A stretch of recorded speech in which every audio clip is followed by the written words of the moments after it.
Warning, this podcast has stories of real-life events and true crime that happens every day. These stories may contain adult language and graphic or disturbing details not suitable for everyone. Listener discretion is advised. 132 in Bush, I've got him at gunpoint. They're pulling them out. 10-1-1, advise ready for escape. God! Welcome to another episode of War Stories. I'm Tom. And I'm Chuck. And it's weird. I'm normally on the other side of the screen, but right now I'm on this side of the screen, so I feel like I'm looking at you. Look. Right? It's weird. Anyway, we are back for part 2 with Chief Allen Muma of the Jerome Police Department. For those of you that may have not listened to last week's episode, stop, go back, listen to last week's episode, and then I'll wait. And then when you come back, we'll start again from this point. Ready? Here, go. Okay, now that you're all caught up from last week, Yeah. we are here with Chief Allen Muma. And welcome back, sir. How are you? I'm doing great. How about you? Since I saw you 5 minutes ago, spectacular. Great. We wear the show warts and all. We don't hide nothing behind the magic curtain. Hey, look, it's daylight outside. My office is not that dark. Actually, it's kind of funny because it will be that colored daylight until about 10 o'clock tonight, now that it's late June. So Is that because you're up near Canada and it's all weird? I don't know. I mean, I guess that's one way to put it. Yeah, that's it is because I'm up near Canada and it's all weird. Sure. That's as good of an explanation as any. I mean, the longest day of summer, we were driving home and I was like, it's not that late. And I look, I was like, oh shit, it's 9 o'clock and it's still light out. I was like, whoa, this is wild. Yeah. That's when you were up here, right? No. This was this last week. Oh yeah. No, for us right now, like 10 o'clock, it's still dusk, right? Like, What? okay. So tonight when we're on Locker Room, for those of you, again, go back and listen to the last episode. You'll know tonight we're going to be on Locker Room. That happened 2 weeks ago. I'll show you guys it when we're it'll be 8 o'clock at night, and there's 8:30 at night when we start the show. There'll still be light in the sky. 100%. Okay. I'm gonna be like, hey, we're at the end of the show. Yeah. Open those windows. There Liar. it is. Yeah, I've got a house in Michigan, and the same way up there, right? I'm way in, That's kind of crazy. in the You're on northern the part of the peninsula? Lower Peninsula. The upper or lower? No, Lower Peninsula, but the northern part, right? Okay, so the top of the mitten, Yes, yeah, towards about 70 miles down. It's near like the Hiawatha middle Nation. finger of the mitten. There you go. It's actually right at the middle That's finger, crazy. probably his second knuckle, first knuckle. Second Oh, knuckle. nice. It's perfect. That's the best place to be, right? Sure. And I'm half Canadian. See, and I also am half Canadian, which explains my obsession with hockey. It doesn't explain the fact that I'm no good at it, but Yeah, I know. yeah, I've thought about getting a Canadian passport just for travel's sake. You know, they don't look Well- at you. So being Yes. closer to Canada, Yes. the daylight gets longer, right? Because Yes, because of the tilt of Like the you're Earth and the rotation. And, yep. So we get I'm a Marine. I Our- can we draw this on with crayons and shit? Crayons. I mean, that might help. sunrise is so by the time I get up for work and get out of bed and take a shower, like there's no dusk, there's no nothing. It is sunshine, right? So the sun starts coming up around 5 a.m. Yeah, What? yeah, 5 to 10? That's crazy. and then it goes down completely around 10:30. When it's like pitch black, like it's still light purple at 10 o'clock, right? Like it's still, you can still see light on the horizon. Like it would be like a 6:30 sunset at 6:20. Huh. Yeah. It's like that for an hour, right?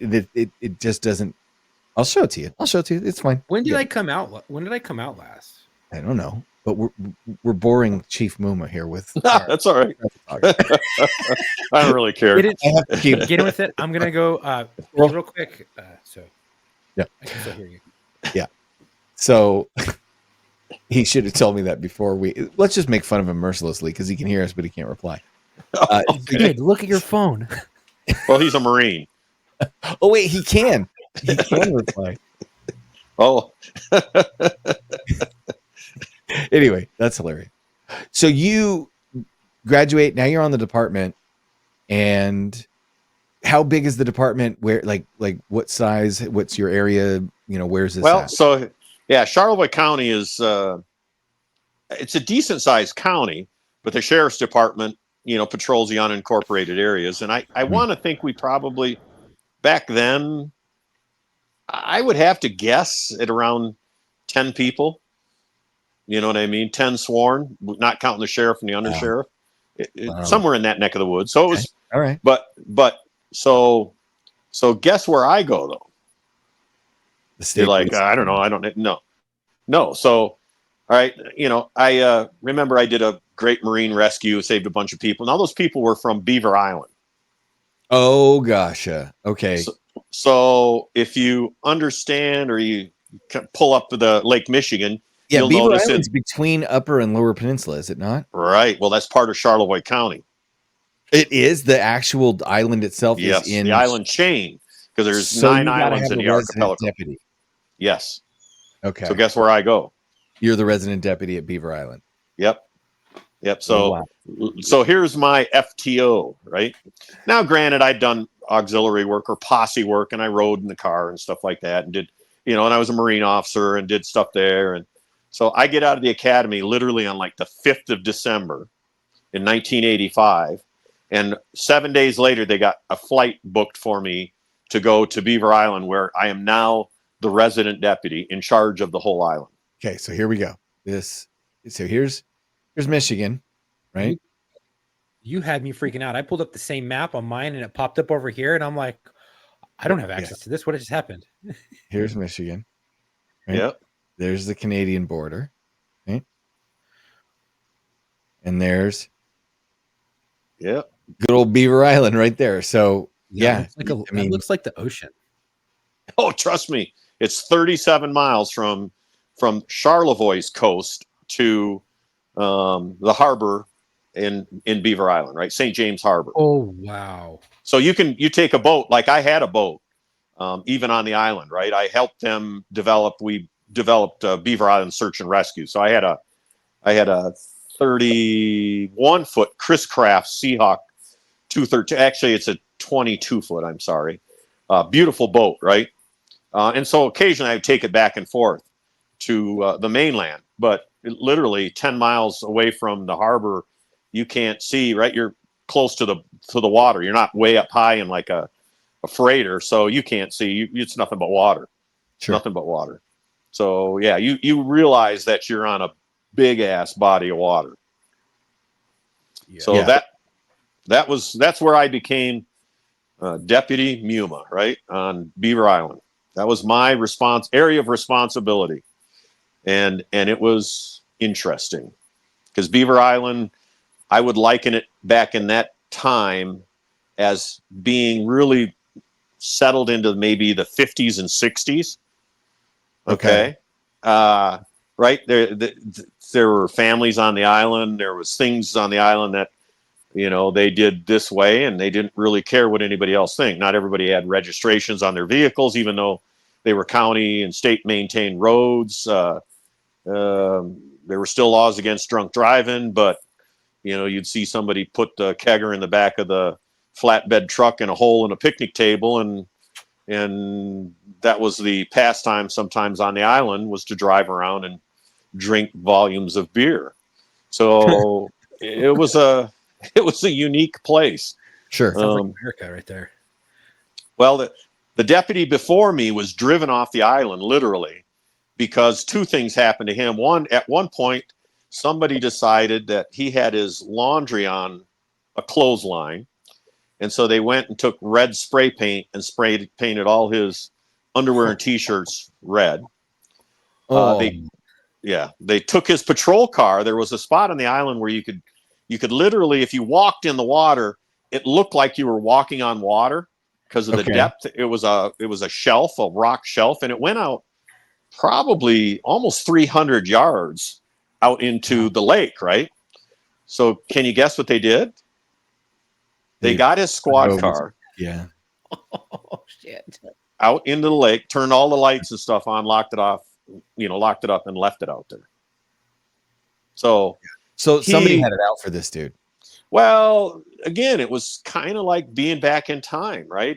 There wasn't a fond appreciation of having a deputy there. I think the last solid law enforcement was an old guy that had lived there. Now, this is a weird story, okay, but my father had owned a piece of property on the island way back. And as kids, now when I say that, we were 16, 17. We used to go there and we'd hunt rabbits, right? Because it was a great place for hunting stuff.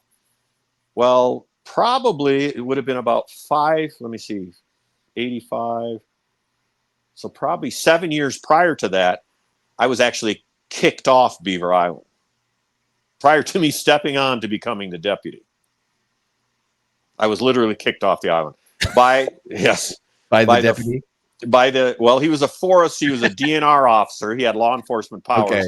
All right. But he didn't appreciate the fact that we were shooting crows out of season. Oh, yeah. Well, there's not even a season now. They're federally protected, aren't they? Right. But back then they weren't. There was a season on them. And yeah, that's what I mean. Like that was, it's bad enough when they're out of season, let alone. Yeah. So now he says, we were shooting them. I can't agree or disagree. It wasn't necessarily me. But I'll never forget when he came to the area where we're at, and he's visiting us, and he's like, "Hey, I got a report of you guys, allegedly shooting, these crows out of season." And I'm like, "Yeah, we're not doing that." And he's like, "Well, you're not supposed to be doing that." And he says, "So when are you guys leaving?" And we said, "Well, because we were there to rabbit hunt, right? We had our beagles there and stuff, and that's what we were doing for the most part."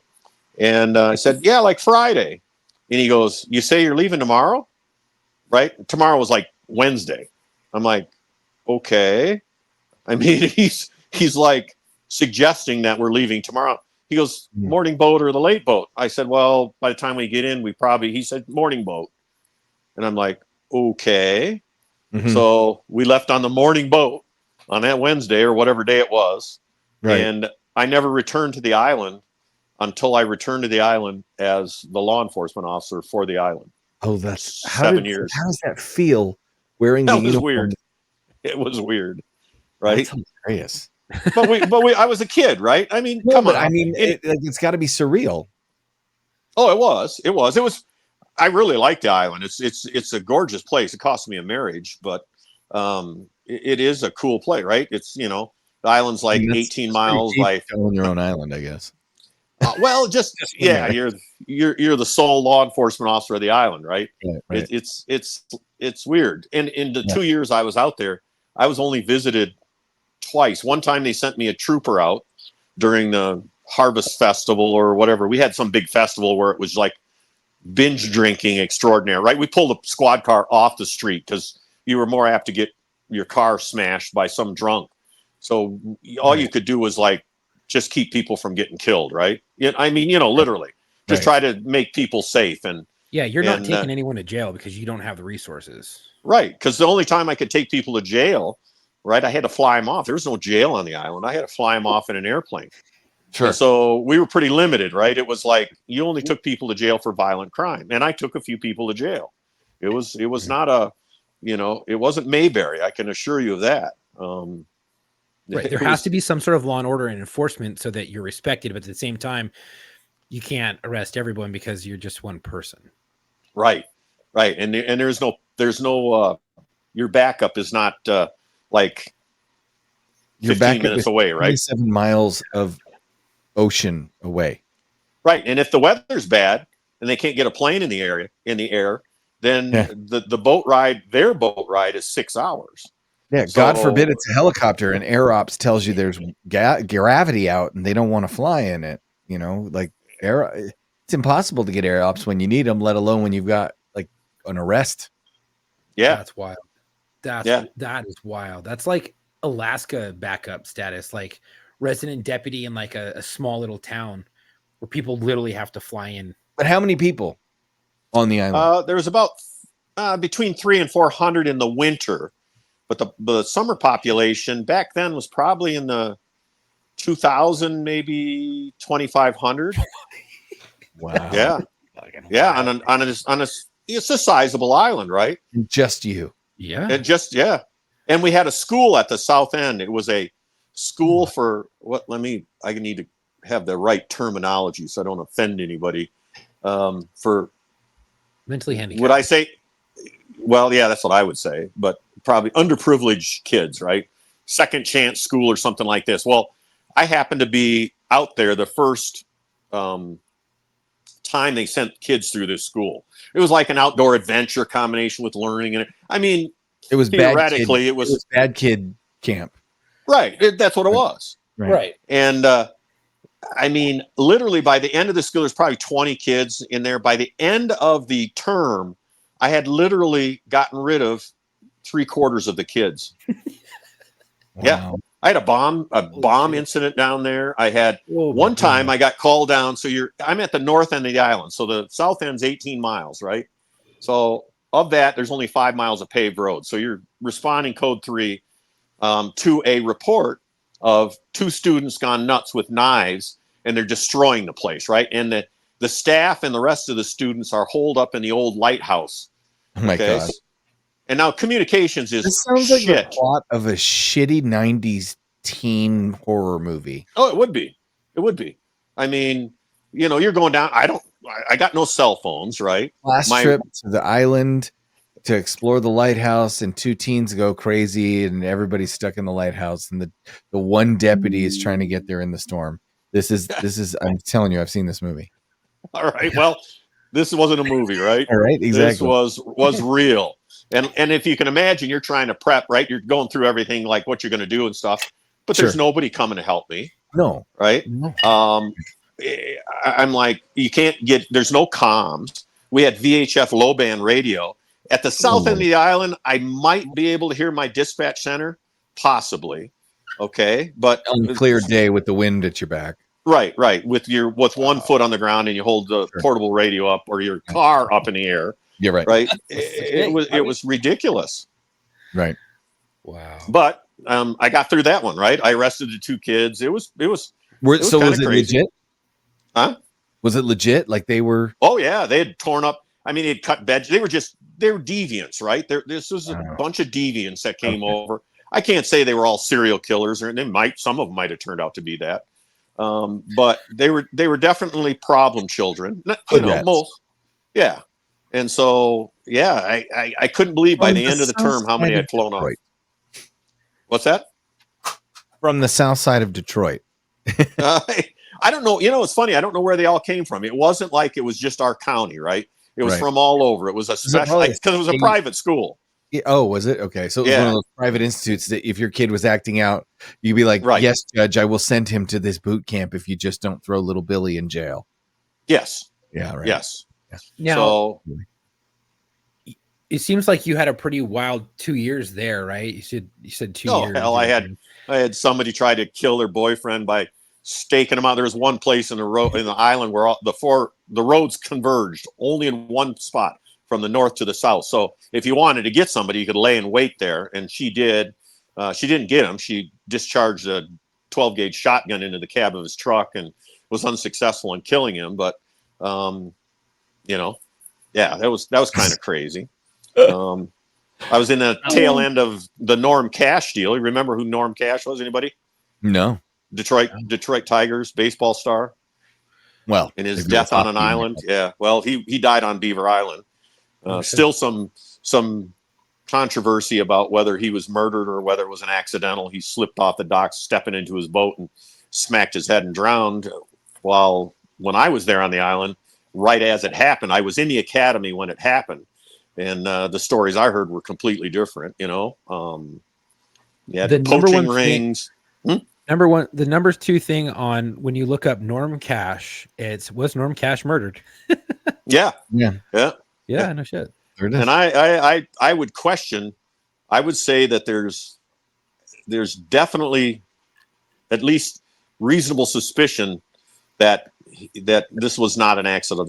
Right, all you cold case podcasters out there that are looking for the next great Netflix deal. There you go. cold case Norm Cash. Why don't we do it? If you want to. I like Beaver. Let's go to Beaver Island. I'm in. Let's do it. All right. It's a plan. I'm serious. Yeah, so that you end up getting off Beaver Island. well, yeah, because it cost me a marriage, right? I mean, it was a desolate island in the wintertime. My wife at the time, just couldn't take it. Lo and behold, things happen, and she said, "I'm done with this." I went, "Oh no!" I had one of those relapses, and you do things for other people. You have to do things for yourself first, but sometimes you forget about that, because if you're not happy, how can you make other people happy, right? Okay. Truly, I mean, if you got these problems, and so I descended into that pit and said, "Oh, I quit my job." I want to stay married. And wrong thing, my sheriff at the time said, "Oh, you can come back over. I'll put you in comms for a while, and then the next road opening that comes, I'll put you in there." Yeah, right. That's not going to happen either. You know what I mean? Because I was supposed to do my 3-year tour out on the island. So, so lo and behold, I see an application for a police chief's job in a little town in northern Michigan, and I apply. And I'm hired. 2 years on the job. Yeah. Well, you have to remember, he had 2 years on the job, but also had a crazy save. No, I get it. And I know it's crazy. Sure, why not? Because the chief of police of a department of how many? Well, at the time I took the job, 1. Now there had been 2, or I think there was 2 prior, but everybody quit. Right. But here's the thing: they needed a cop, and you were it. Yeah. Now there was some good applicants. I saw the applicant pool after the fact, but I got to tell you, they had a bunch of people to pick from to get a cop, and you were the cop they picked. Yep. They sent a rookie out of a basic training, out of the academy, and goes, "Hey man, guess what? You're going to be stuck on an island for the next 3 years, and you're the resident deputy. Have fun. Good luck. Don't die." And that's what happened. You were able to, they give you that baptism by fire. You excelled at it. And so I have to say that is probably more experience. If I saw that coming across my desk, I'm like, so you're saying all these guys were cops for the last 8, 10, 15 years, but not one of them has done that, where they had to keep an island of 2,000 people in the summer and in 500 or 600 or whatever it was in the wintertime at bay. And we all know the shit that goes on there. He had to keep them at bay, and he came out alive. No scandals, no issues. Solid cop. What he proved to them was that he could do the job by himself. And that's really what they were looking for, right? It doesn't matter how many people. If I had a bunch of candidates, right? If I'm interviewing and I need one cop for my home, and I can only afford one, and I get 6 guys, and 5 of the 6 have all this, 5, 6, 7, 8 years on, but they're always on departments where they have backup and they can do things by themselves. And you've never seen one single instance of them being able to handle their shit. And then you give me a guy who's got only 2 or 3 years on, but the entire 2 or 3 years, he was one cop in a town of 2,000 people and just handled his business. I know who I'm picking. Yeah. But was it because my dad came on before you had to go to an academy, and he was hired by the agency that he was working for, and he worked a year before the academy spot opened. And then when the academy spot opened, they're like, "Hey, formality, you got to go, come back, and you can go to a different area." And so did you have that time prior counting towards your sworn time? No, Michigan, you had to, you could be an auxiliary. Like I told you, I was a posse member with a sheriff's department for less than a year before I became a Marine officer, and then went and became a deputy sheriff. Right. So, but outside of that, no, I had, it's just life experience. I would look at the time as a Marine officer as also qualifying in what I would consider as, what do they call it? Job-related experience or transferable skills, right? This stuff you dealt with as a Marine officer, it's crazy to that kind of level of, you're running the incident command system all by yourself in the 80s, Yeah. Before it was even a thing, right? Right, exactly. Before the firefighters thought of it. Right. I think only the California firefighters were doing it in the 70s, and then everybody else started doing it in the 80s, and the feds caught up somewhere around September 11th, 2001. Yeah, exactly. Anyway. Well, when they hired me, get this. So I got selected. They offered me the job, right? So I go to the council meeting and I'm sworn in, and literally, think about this for just a second. Literally, they take a ring of keys and they toss them to me. They give me my badge, and they had a brand new police car. It was a Dodge Diplomat. It was a 88. Oh, the old K-body. Yeah, an old 88 Dodge Diplomat, decked out. And they said, "There's your office. See you later." That's what happened there. Holy shit. I had nobody to tell me anything. I mean, at least with the sheriff's department. Well, I've been to the, exactly. Right. Okay. Yeah. So again, you're on your own, right? I mean, you had you got reporting you have to do. There's all kinds of shit that run in the back of a department too. I mean, I don't care if it's a big department or a small department, right? You got NIBRS reporting, and you got, all the stuff that has to go to the state, and you got shit that has to go to the FBI, and you got, you got to have a reporting, a records maintenance system. I mean, all this stuff. And it was non-existent. The police department had only been formed in that town, I want to say, a year and a half before. The guy that left because they were going to terminate him. So they had a bad experience. So this is like, right? It's a town that never had police. It was a town of 15 or 1,700 people. I can't remember. Nice little, decent little town, but had a share of problems because, where do people go that want to not deal with law enforcement? To places that don't have it, right? Right. Yeah. And that town didn't have it prior. So, and there was a lot of people there, so you could, go to the bar, do your thing, cops weren't everywhere. And the town got sick of that, and that's why they decided to create or establish their own police department. And so, I was only the second chief there. So that was pretty interesting. I had some crazy, crazy shit there. Like what? What was the start of your chief tenure? Yeah. What was what now? That was the start of you being a chief. Right. Yeah. That was when I became a chief with literally 2 years on as an underling, right? Or somebody less than a chief. Mm-hmm. Everything else was my responsibility, right? It didn't care what. I started out with one guy. When I left Manton 9 years later, I had two guys, but still it was a small department, right? And I still did patrol 3 or 4 days a week, right? And had to do the rest of the chief stuff. And, I was never big into meetings and stuff like that. A lot of that's just butt kissing and, who can listen to who talk the most and stuff like that. And I don't know. So politics. Yeah. So I did my job, right? So yeah, it was crazy. That's where I had the serial rapist. You had a serial rapist in your small town where you were the chief of. Well, I mean, I guess if you're going to try and get away with it, the less cops, the more likely you're going to get away with it. But it's a small town. Everybody knows everybody. Yeah. But this kid would ultimately have this super high IQ. Like, I want to say it was like 136 or something like that when we finally got him in the end. It's crazy, crazy story. I mean, but this kid manipulated the system literally from the get-go. I mean, he didn't do things. This tells you when a criminal is smart, there's shit that they can do. And,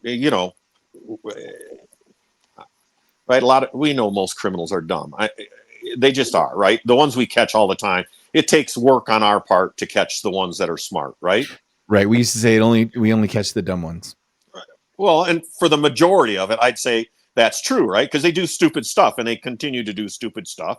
And then we just catch them doing that stupid stuff. And then we take them to jail and they got this long record. And, but the ones that are smart, how many unsolved homicides are out there? Right. There's people don't realize that there's tons of them, right? For a serial killer, much like a serial rapist, I would imagine. If you're a serial killer, one of the hardest things is when you don't know your victim and you just select them at random and there's no motive to discern. And so they have no way to tie you to the victim. So they don't even know where to start. It's like, it's not even a needle in a haystack. It's a needle in a stack of needles. Yep. Oh, absolutely. My luck was with me in this case, in that it was, it was done locally, and everything kept being local. It wasn't like I was having these rapes occur, all over the county or the state, right? It was always in my town. I mean, the first instances we had were attempts, right? They came back in with young girls describing being attacked by an individual who they were unable to identify because he had a hoodie on. They gave a description of some clothing and maybe a build and stuff, but that's all they had, right? He would come out of the dark. He would keep, the light would be at his back. I mean, he did things pretty smart. Well, that happened about, I want to say, just off the top of my head, 3 or 4 times, right? So people are starting to get like inked up, right? They're like, what's going on, right? They're starting to give me a hard time. Like, what's going on in our town? Why are these people getting attacked? I don't know, right? Obviously, you need to use caution, right?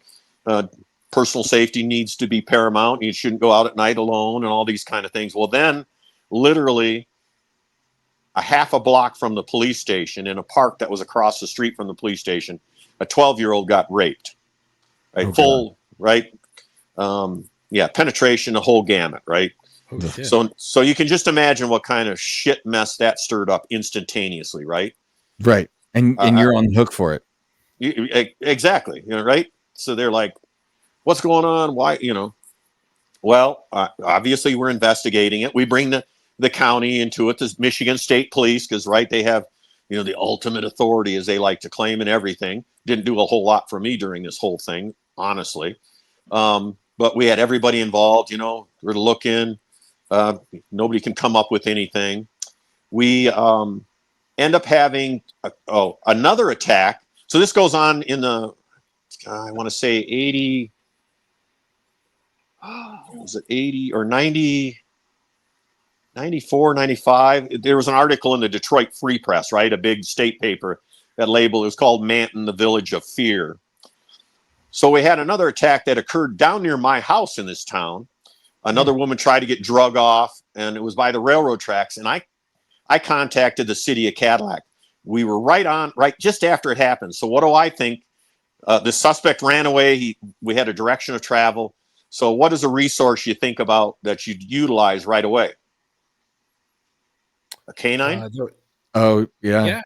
Yeah. Dogs. Right? Something to dogs, Sure. right? So Right. the only dog that was near us was the city of Cadillac, about 12 miles to the south of us. So I called him up, and it's not terribly far. No, it's not. But Sure, this is what happened. So I call up the city of Cadillac and said, hey, we need your dog, right? State police doesn't have a dog anywhere near here. The track is good. The setting's right. And they said, well, okay, well, we'll let you know.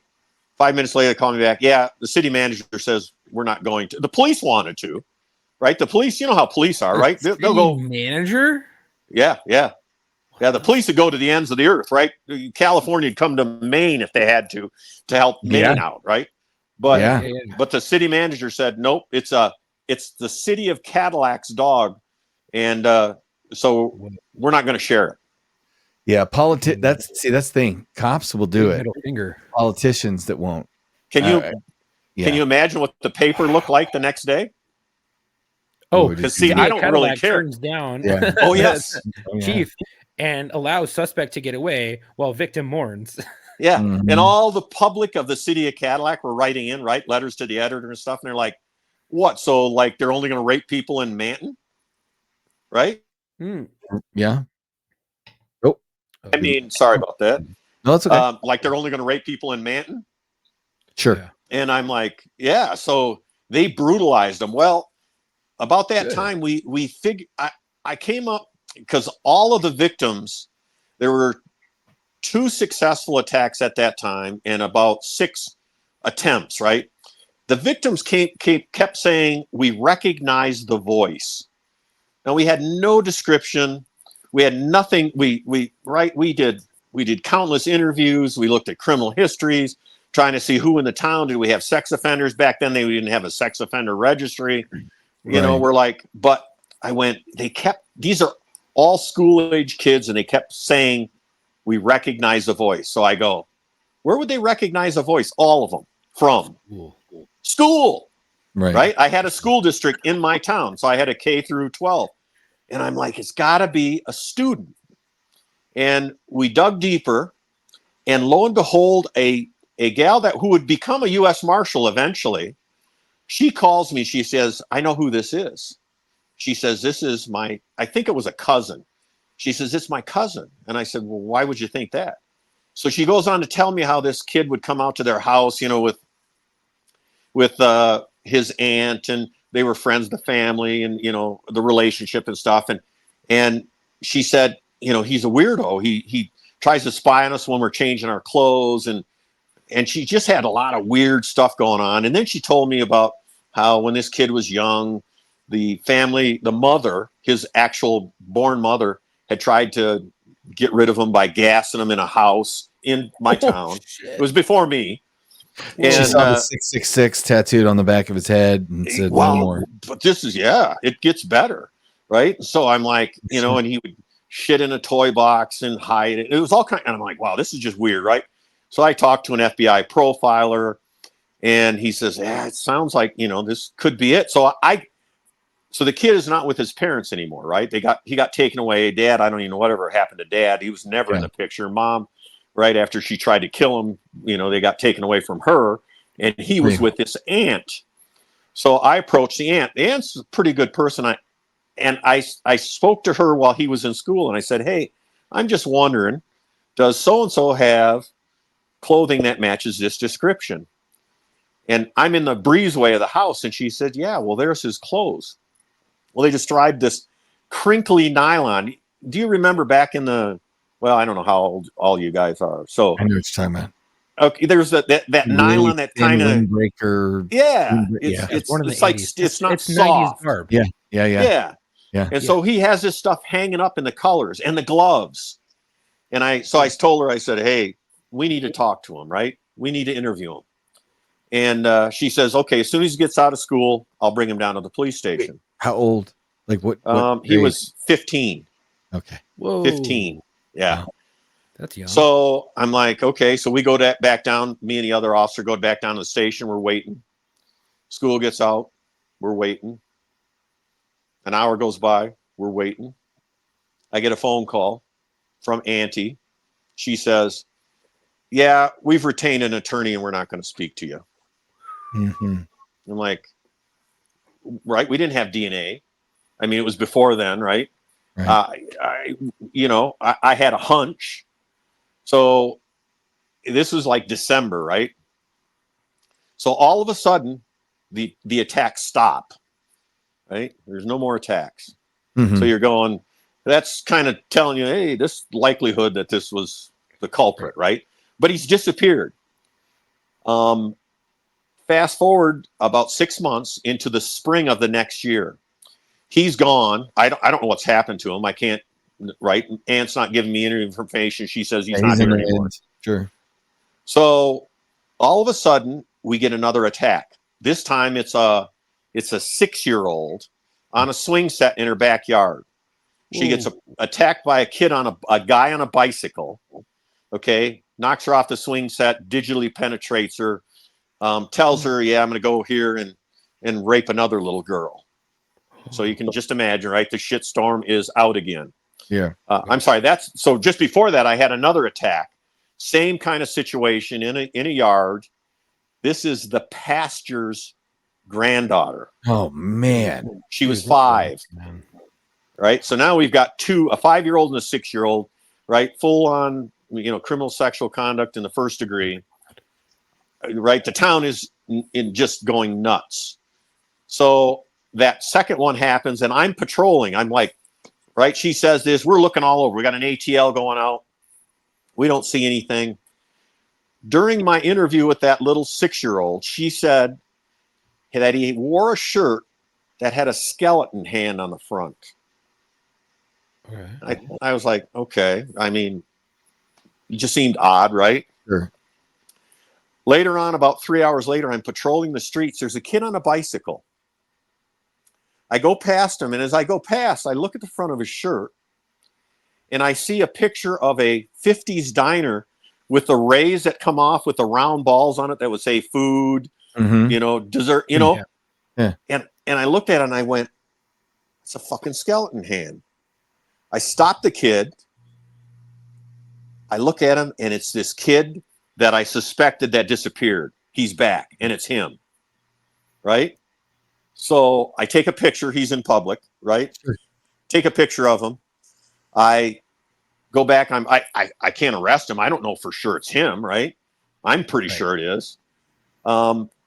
I take and do a photographic lineup because I get the school pictures. You can't use lineups that would point to them. So I couldn't use a color picture and then the school pictures. Anyways, I put together a photographic lineup. I go to the 5-year-old pastor's granddaughter, and she picks him out. Oh shit! I go to the 6-year-old. She picks him out. Well, at that point, obviously, I've got enough, right? Sure. I arrest him.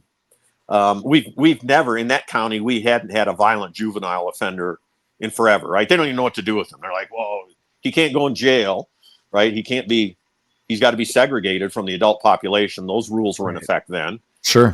So they put him in a juvenile facility, but they can't hold him. They have to come up with money. It goes crazy, right? We charge him in probate court. And it goes for a period of time. He's in there. And this is another weird twist that this thing takes.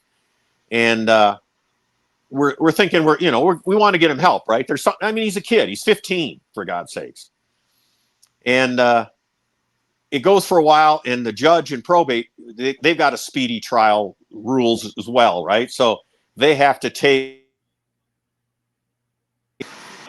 within a certain period of time. Okay. And what ends up happening is I'm going, this kid is playing the system. The judge, he's pleading nollie contender, right? So no contest, right? But he has to give substantive testimony that he did something, right? For the judge to take the plea, and he doesn't. So literally the last minute, the last day they can take it, it's set for a hearing. I talked to the prosecutor. I said, something's up here. Something's going on. And the prosecutor says, okay. He says, you go over to district court. He says, you're going to swear out a warrant in adult court, right? In district court. He said, and we're going to be ready. And I'll be damned if that kid wouldn't give the substantive plea to the probate judge. And so the probate judge basically says, I have no alternative. I have to dismiss this case without prejudice, but I have to dismiss it. So the lawyer thinks he just got away, right? He's released. Right. And I come back in with an adult warrant, arrested him, put him in handcuffs right there in probate court with his attorney just going nuts, right? Yeah. And took him off to jail. Yeah. The judge, I take him to the judge in district court. The judge says, no, I order him to county jail. I said, they don't have the facility for a juvenile lockup. He said, I don't care. You take him to county jail. So I get him to county jail. The sheriff's department's like, we can't house this prisoner. I said, you call the judge. The judge. Next thing I know, they're rearranging cells and housing this kid. This kid later on would go through, I would have multiple probate hearings. We started out in district as adult. Eventually we got back to letting him plead because it had the best chance of getting some services that might correct his behavior. But they housed him until he was 19. Bar above the head. Yeah. That's when they discovered his IQ was like above 130, that he had lists of victims in the town. Yeah, it was crazy, right? And he wanders the street today. Wow. What? Yeah. He's not a sex offender or anything like that? They didn't have sex offender registration. He probably was convicted and then released before the registry. They can only, in juvenile court, they could only hold him till he's 19 years of age. Right. Yeah. Do you know if he's ever reoffended? Because you were gone by that time. Yeah, I had left, and I'm unaware. I've oftentimes wondered, and there's a new chief in that town, and I asked him to see if he could dig up the old case because I couldn't remember the date of birth and stuff on this kid. You know what I mean? Because I'd honestly, I'd wonder. It's like, I can't imagine somebody going through as many attacks and successful attacks as this. Yeah, you don't do that and stop. Yeah. Yeah. Sorry, that one became a long story, but it was crazy. No, we're here. We're almost out of time. Wow. We're just going to kind of. So now you're the chief of Jerome, and what is it? What does a day look like for the chief of Jerome PD? Well, I go into the office. I never know, right? I never know. It could be a call to a mountaintop ATV, rescue. We need to answer the most important question. Do you give yourself Monday through Friday, or do you work shift work? Well, I fill in shifts now. I got enough people, so my shifts are covered. Okay. But I pretty much work. I'd almost call it Sunday through Sunday. I'm into the office every day. I don't necessarily spend the whole day there. Sure. I manage multiple platforms on computer. Right. We have a parking system. I mean, I've just got, my RMS system is pretty. I was the first agency in Arizona to go to digital ticketing. Right. Way back when. My RMS system, I was first taser deployment in Northern Arizona, first to issue standardized Glocks, first to use body cameras. I used cameras in my cars back in Michigan. Had some great stories with cameras in cars, man, where everybody was like, no, we don't want to be looked at. And it's I was there. My department, I was part of that first wave. We got the test car with the camera in it, the video in-car camera, VIX. And nobody wanted. They called it the IA car. Nobody wanted to go near it. Nobody wanted to drive it. We made the boot. The kid that was fresh off FTO. He had to drive it. When he showed up, like we'd all go, meet up at a park or something at 2 a.m. to shoot the shit for a few, and he'd show up with that car and be like, "You park that car over there. You walk over here to talk to us, right?" Like we had that paranoia. It wasn't until the complaints started to roll in and the camera started to save people's asses. Yep. That everybody got on board. That's where it's used in good. Yeah. Well, most agencies, because our department didn't have a captain. Other departments, I know, one department just north of us had a captain that would sit and watch footage.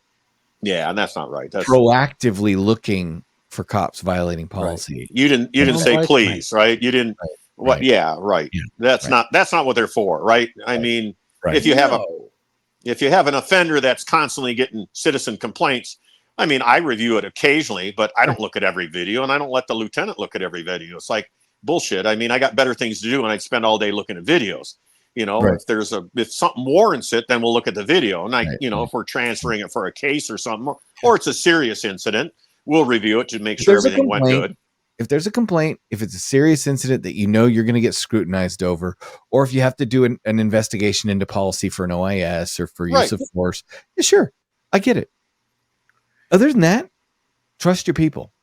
Oh, absolutely. But it saves their asses. I've had so many saves off that system, because it gets into a he said, she said. And I've had public, even with the cameras, where I played the video and I go, tell me what this officer did wrong. He was an asshole. I said, he didn't swear at you. He didn't belittle you. He violated no policy. All he did was write you a ticket. He was an asshole. I say, I'm sorry. Show me on the doll where he touched you. Yeah. Right. And then you just sit there and you shake your head and you go, well, I'm sorry. There's nothing I can do for you because he did not violate policy. Right. It's not even. And so there's people out there. It doesn't matter that there's footage there, but it protects my guys. I trust my guys. If I have to, I pull the camera and I say, look, you can't tell me that he did wrong. You know what I mean? But that's the right mentality to have. And it's sorry to say, for most agencies and most chiefs, they don't have that mentality, and they would rather burn them to learn them or throw them under the bus so that they can get an easy skate by. And so if I was working for you and you're like, hey, let's do cameras, and I knew you as a person, I'd be like, fuck yeah, it's only going to help us, because not only can we look at our incident and say we're talking in front of the car and I don't remember something that was said, I can revert back to that camera and I can be like, okay, I can refresh my recollection and I can see exactly what happened. That way my report can reflect more accurately.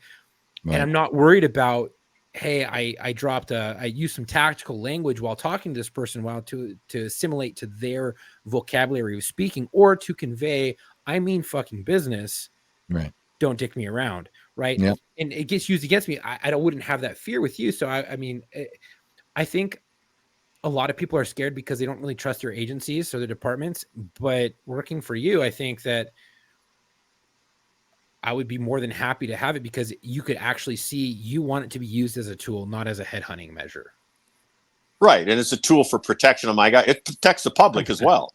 I've learned that it protects the public. And when we know, trust me, even when I first had the cars with them in there and I had the mic on me, right? It's like, you know, that those times where I wanted to say, listen, you MFer, I caught myself because I could still inflect. I'm a big guy.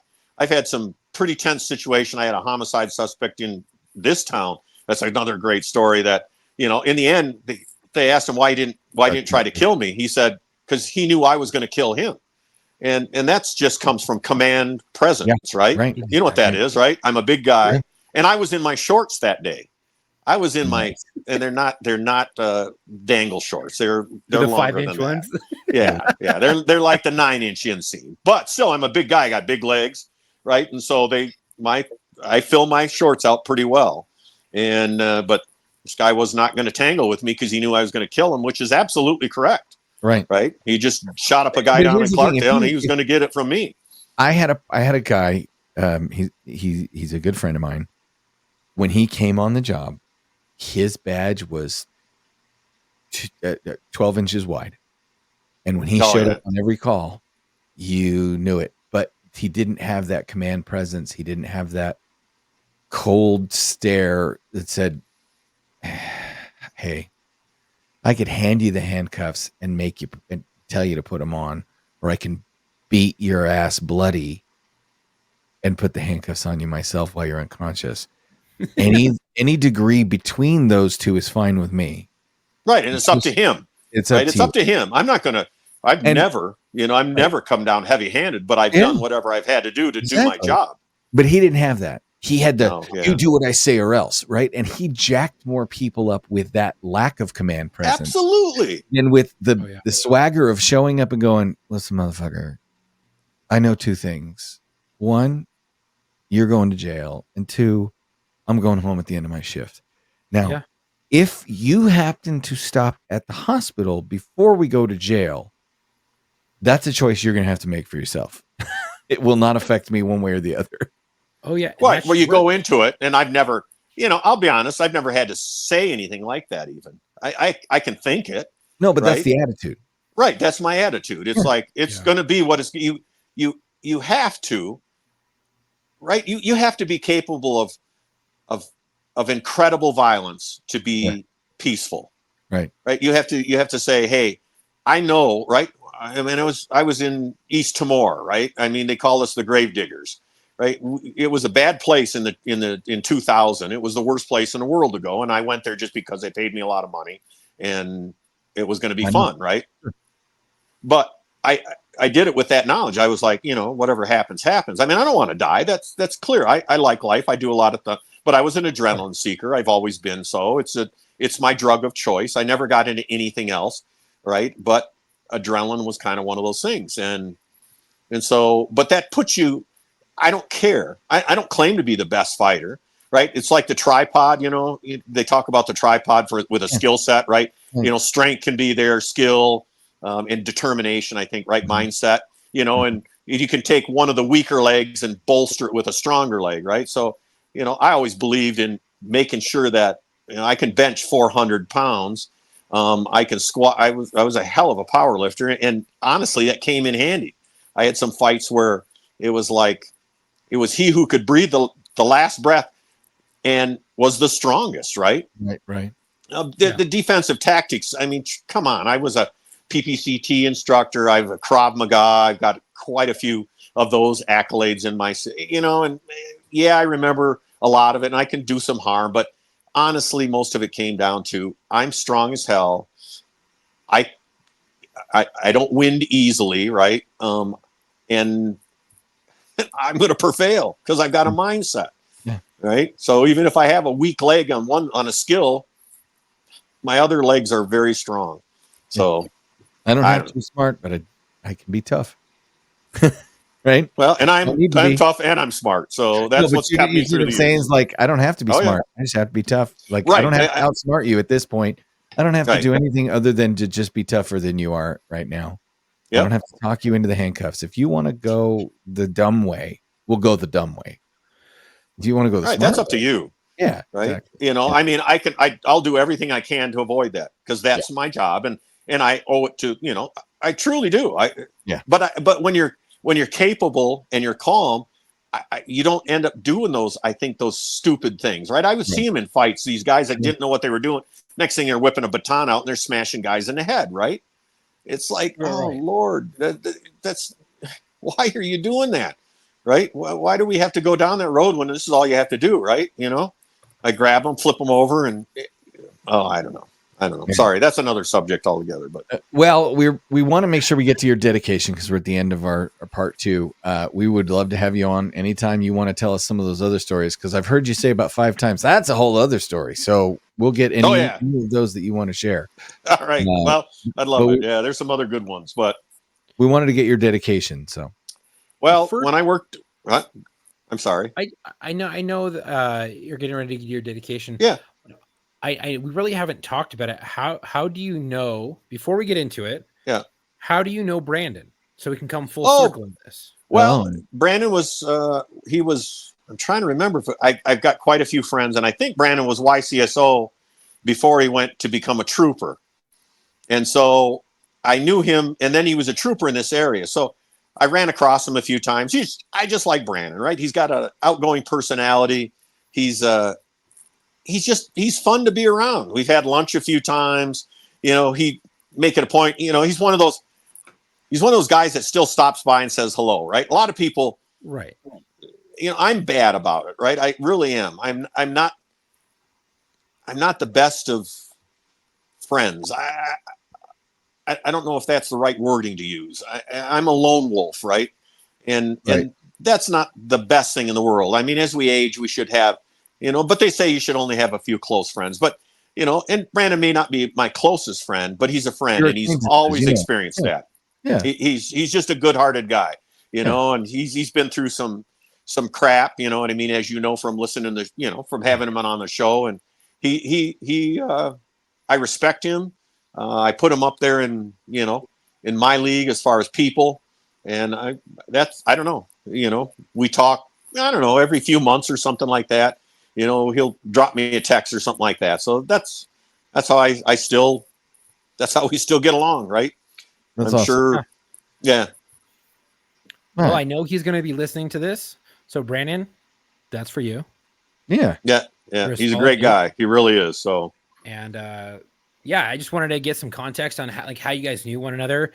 Because just like you said, you're like, oh, I'm a Pat friend. I don't, you know, like it's hard for me to talk to other people or to stay in contact. And Brandon's not that type of person. He's very outgoing, like you said. He is talk to you. He's funny. I'm not. I wish I had his sense of humor. I mean, his outgoing. He's a real. You know, I have no right brain. I really don't. I mean, you know, that's the emotional side. It's always been in the worst of shit storms that I've ever been in. Everything goes smooth, and that's just how I function. It's a curse, and because it's not the best not to have, you know, I don't know, an emotional side, I guess. I don't know. Yeah, so they say. He's got an emotional side, and I got to tell you this. I know this is going to mean the world to him when he hears this, and he goes, fuck, people speaking high praises of me. And that's what he needs to hear right now. We always try to look out for our friends and our guests who have come on the show. And I know, Brandon, when you're listening to this, that's going to bring a smile to your face. And that brings me joy. No, I wish I had his personality. You know what I mean? I mean, I've got my own. It's different. You know, people say what they want to say about it, but Brandon's one of those guys that he just gets along with. I don't know how you couldn't like him. I don't get along with everybody, but usually the people I don't get along with don't know it, and I don't care about the people that don't get along. Yeah, and I don't either, right? But and I don't care about the people that don't get along with me. They don't matter. I don't either. So I don't need to. I got my own life, and I made it. So yeah. Well, here we go. Go ahead with your dedication. Sorry. Well, so in Clare County, I worked in Clare County for a period of time, just about a year and a half, because I thought I wanted to get into private sector work, and I missed law enforcement about a month later. Right, I was employed by a company for. I made big bucks. I was a project manager for a large construction company, did underground estimating, was building a prison when I came out here. So it's another separate story. But I worked for Clare County Sheriff's Department. Okay. John Wilson's the sheriff there. Phenomenal guy. He was a deputy at the time I was there, worked with me. And there was a guy named Kevin Sherwood. Kevin Sherwood was a deputy when I was there. Well, his end.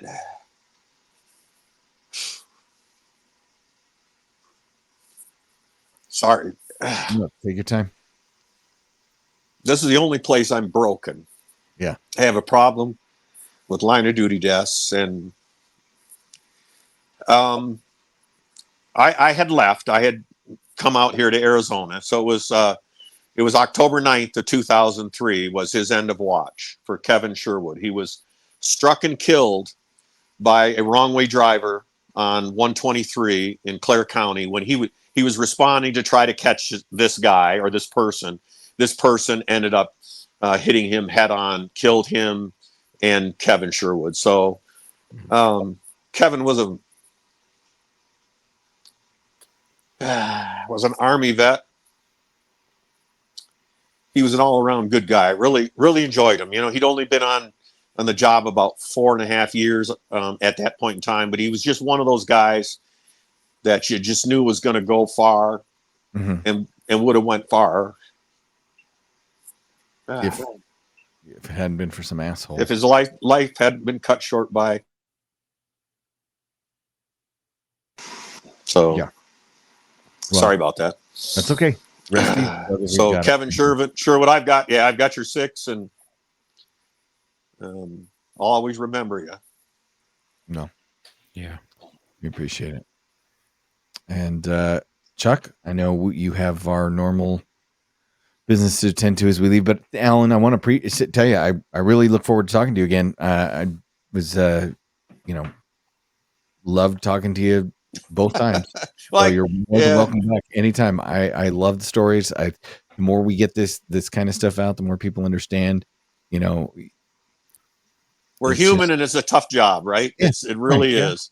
Exactly. And but we're here for the people. I tell people that. I live and I've been rewarded, right? I'm pretty lucky in my life. I mean, that's a secondary thing you can get into at some point, but almost all that's come back to me has come back because I've given to my community.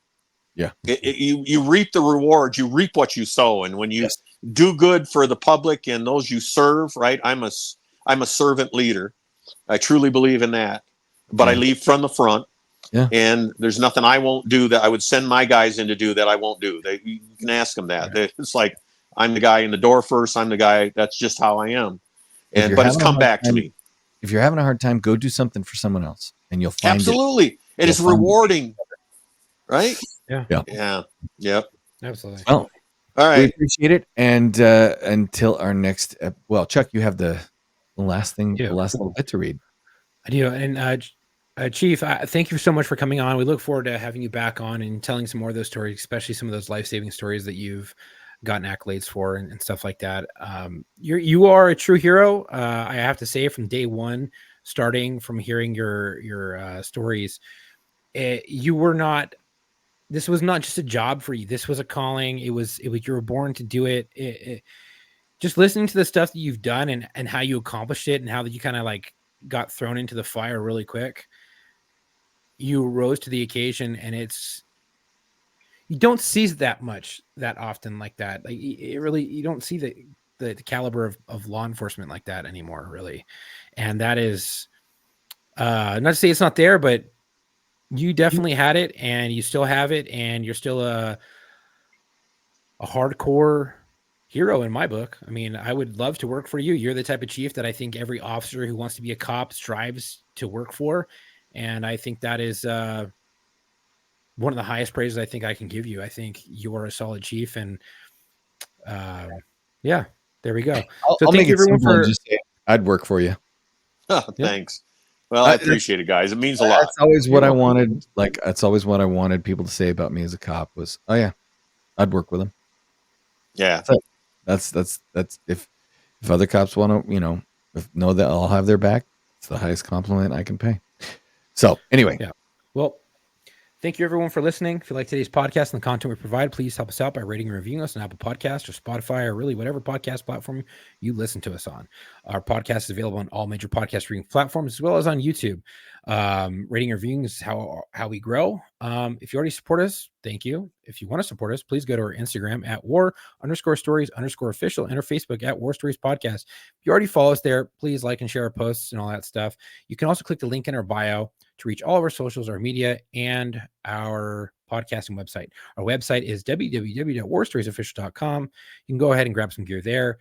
If you want to be featured on the show or you think you have a story to tell, please go to booking.warstories@gmail.com. Again, that is booking.warstories@gmail.com, and I can get you booked. We're always looking for veterans, law enforcement, firefighters, medics, but also corrections officers, dispatchers, and nurses.